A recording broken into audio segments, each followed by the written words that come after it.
So in today's episode, I'm going to be showing you how I make my outdoor chairs.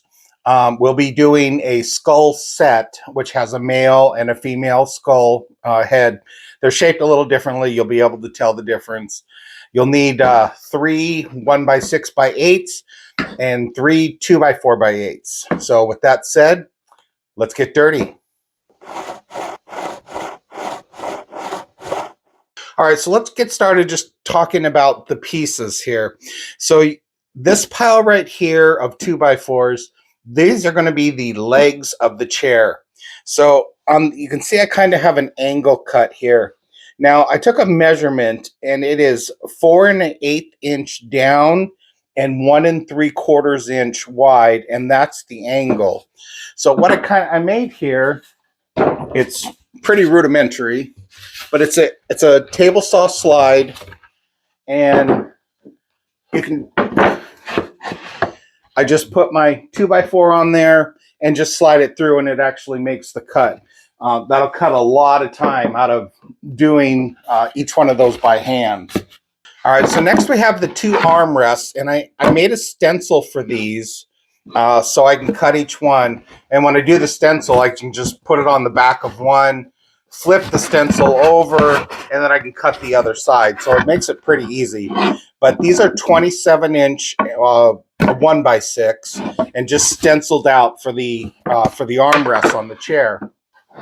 So next we have the base of the chair, and these are all 2x4s. So 24 inches, you'll need two of those. And then this 45-degree angle cut. Now, what you want to do is measure up 2 inches, do a 45-degree, and that'll be exactly 2 inches also. So you have 2 inches, 2 inches. And this will be where we put the seat of the chair. And you'll have a 19 and a 16 inch, and that's just to square off the chair part itself. All right, so next we have the actual chair seat. Now, these, again, 1x6, 19 inches, and I ripped it at 3.5. Now, the important part is to hold on to the pieces that you ripped off, because you are going to need those later. Now, for the holes, I just set up a jig on my drill press where I can do 3/4 of an inch in and 3/4 of an inch up. And I can actually I have it set up so I can do 2 at a time. Just pop, and you can get all 4 holes done. It's not a problem. I already countersunk them, so the seat's ready to go. Again, hold on to these pieces.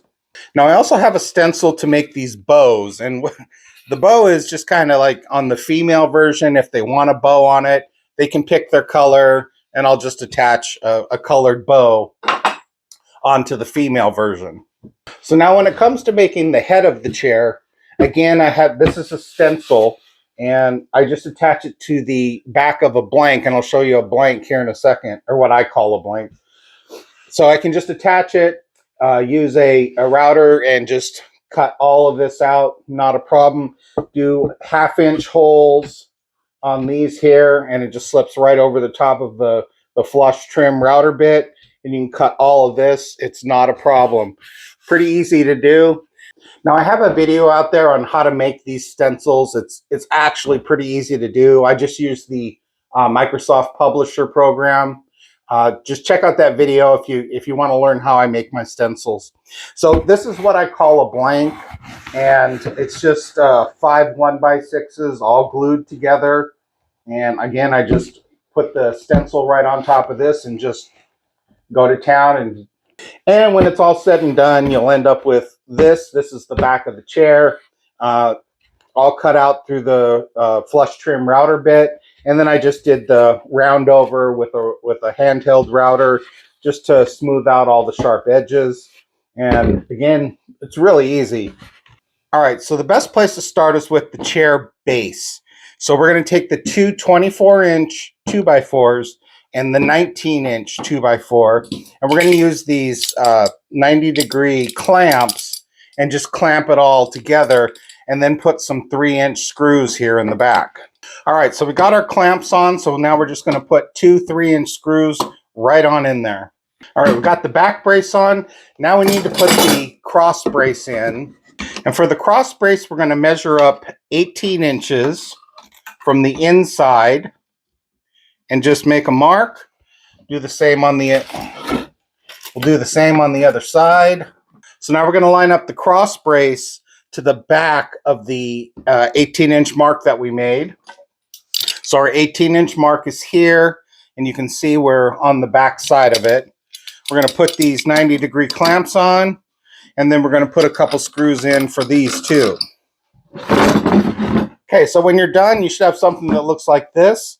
This is the base of the seat. Let's move on. All right, so here's a little jig I built. This will allow me to put the legs onto the base. Let me give you some dimensions here. All right, so I have two 2x4s cut at 21 inches. The center brace, I have two center braces at 10 inches. Two 2x4s at 10 inches. And two 2x4s at 8 inches. All right, so I hope you got all that. 2 at 21 inches, 4 at 10 inches, and 2 at 8 inches. And then just assemble it like this. And that is the jig, so you can put your legs on. All right, so there we go. I have the back of the seat going down. The front of the seat lifts up. And I have the seat just set right onto my jig. So now I can put the legs on. All right, so I'm going to just use a pistol clamp here to hold this leg down onto the frame.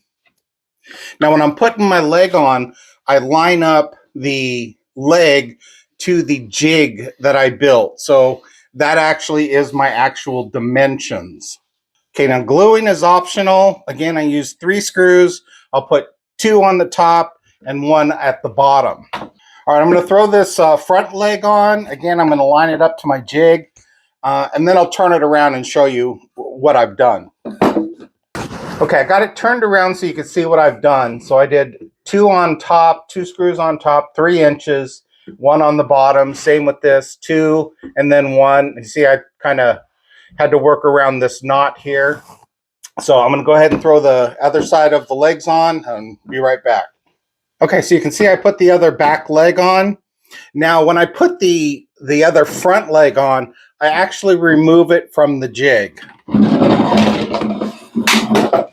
And the reason why I do that is because when I put this leg on, I can get any wobble that might be in there out of the chair itself. So all I do is I just line it up to the front leg that's already on. Make sure there's no wobble. And then clamp it down. So there we go. No wobble in that chair. Now I was putting the last leg on while it was still on the jig, but I noticed every once in a while one would have some wobble in it, and I didn't like that. So that's when I decided I'll just go ahead and pull it for the last leg, line it up, and then put the last leg on. All right, I have all 4 legs on. There's no wobble in the chair. I'm pretty happy. Now I transfer it to my rotating table.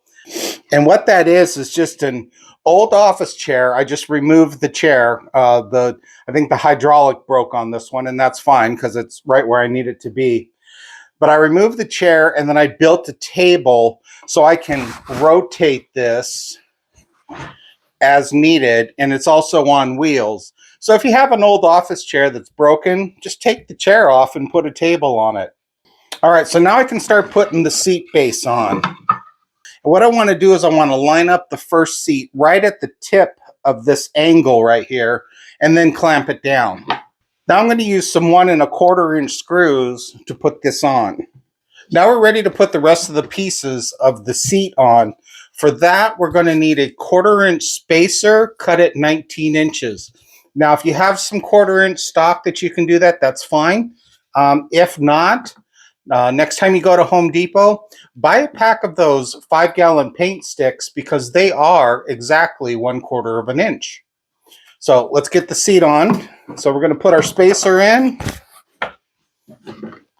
We're going to put the next seat on, clamp it down, and screw it in. So when we put the rest of the seat on, I like to grab a piece of scrap wood and an extra clamp, and I just put it right onto the seat itself, just like that.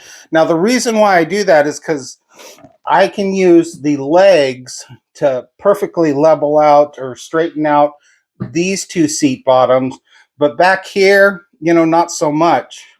So now when I put the next seat piece on, I can use this piece of scrap wood so I have it nice and uniform all the way down. All right, so here's where those pieces that we cut off of the 1x6 are going to come into play. So I'm going to line up two of them, and I'm going to measure in 3/4 of an inch and then 1 inch from there. Got me a piece of scrap on the bottom, and I'm just going to put a pilot hole in. All right, so I got all my pilot holes in. I'm going to countersink these. All right, so when I'm doing these pieces, what I do is I actually put the screw in until the point comes out on the other side.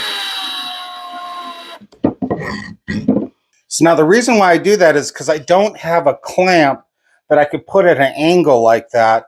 So when I line this up, I line it up by sight and then use a hammer and hammer it in. And that took care of that for me. So now I can just screw them in the rest of the way. Now we're going to do the same for the piece down here. All right, there we go. We rounded it out. So not too difficult. Just, put the point out a little bit, hammer it in, and get it all lined up, and you're good to go. Okay, so now we can put the armrests on. Now how I do this is I put it on this piece, this leg first, and I hold it down really tight. Then I'll use a clamp on the back side to basically mark the spot where it needs to hold, just hold it into place. Now, I'll only need to do that for a little bit because I'm going to mark where I want 2 pilot holes and then put the pilot holes in, countersink them, and then put it on. And once it's on, it's going to be nice and level to exactly where I want it to be.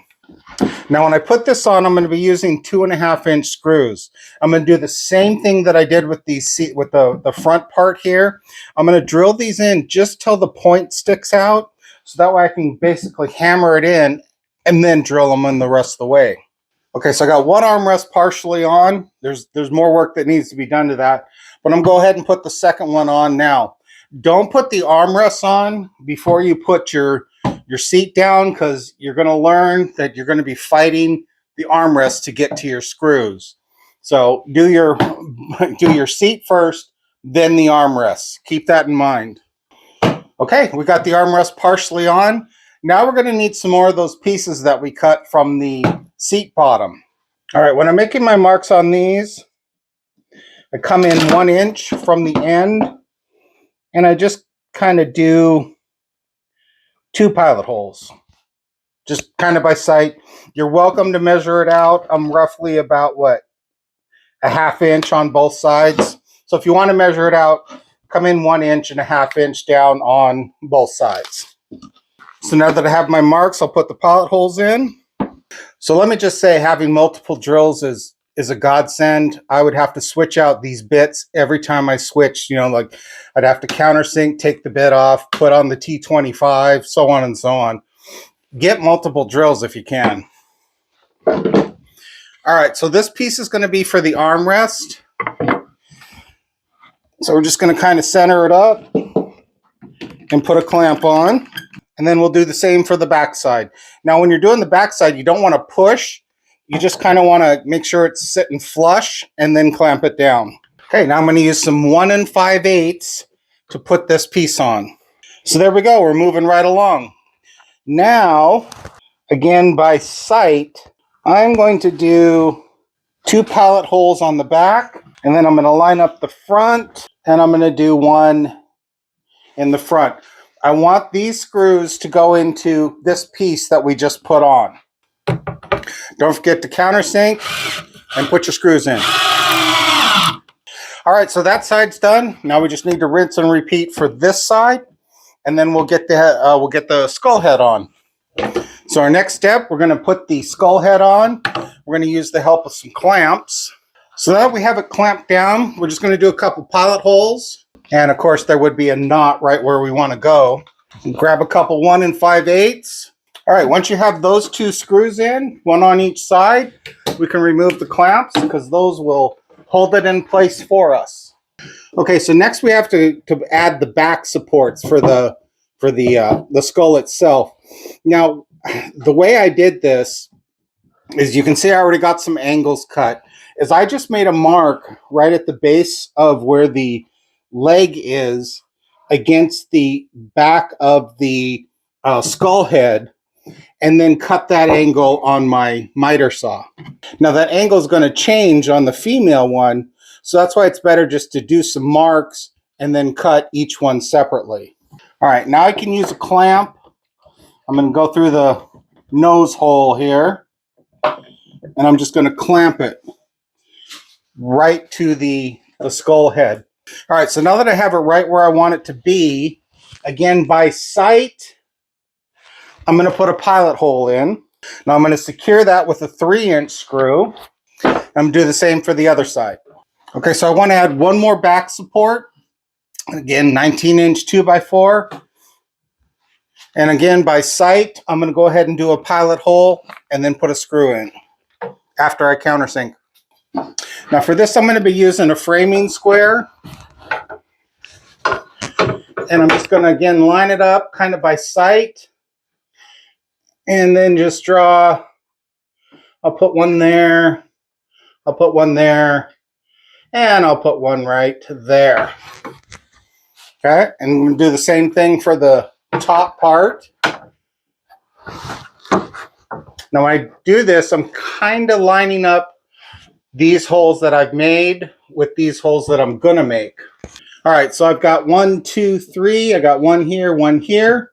So I'm going to pilot hole those, countersink, and do some 1 5/8. Got my 5 holes ready. Just going to go ahead and put screws in them, 1 5/8. All right, so our last step before we move on to the finish work is we're going to add a cup holder into this chair. Now, these are basic cup holders. You can get them online. I'll link them below. But huge selling point when it comes to making chairs is adding a cup holder. All right, so when I'm doing my cup holders, I make a mark at 3.5 inches from the front of the armrest. And then I make a mark at 2 5/8. And I center them up. And that's my hole. And then I'm going to use this hole saw, which I believe is 3 5/8, but I will have it linked below, the exact size. It goes perfectly with these particular cup holders. So I'm just going to put a nice big hole right there where I have my mark. So there we go, nice big hole cut into the armrest. Fits the cup holder perfectly. So now we got to take it outside, do the finish work. We're going to do some burn on it. And then we'll coat it with some outdoor sealant. Okay, so I didn't get the final video after I took them outside. Let me just give you a quick overview of what I did. So I hit them with this propane torch here, just give them that nice little burn look. Next thing I did is I coated them with this Olympic water-based sealer. And I did that by using this ProMax HVLP, probably one of my favorite tools when it comes to doing the painting and all that kind of stuff. It makes it real quick and easy. So I hope you enjoyed this video. If you did, please like and subscribe. Hit the bell icon to be notified of new episodes as they become available. And until next time, keep it safe.